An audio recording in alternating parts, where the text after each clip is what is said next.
In this video, I'll detail how to hang up call with Siri on iPhone on iOS 18. So, if while receiving calls, you want to use voice commands to terminate the active call using Siri, then this video is going to walk you through. So if you're not on this video, you found this video helpful and informative, please don't forget to like and subscribe. Now to hang call on Siri on iPhone on iOS 18, the first thing you need to do is go to your iPhone settings. On the settings page, scroll down and click on accessibility. Then scroll down as well until you get to general and locate Siri. Then on the Siri page, you want to scroll down until you see call hang up.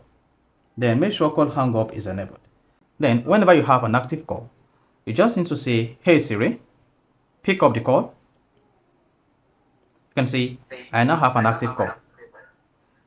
Now to disable or hang up call using Siri, I can now say, "Hey Siri, hang up the call," and Siri is going to terminate the call instantly. So that is how you can easily hang up call with Siri on iPhone on iOS 18. Found this video helpful and informative, please don't forget to like and subscribe.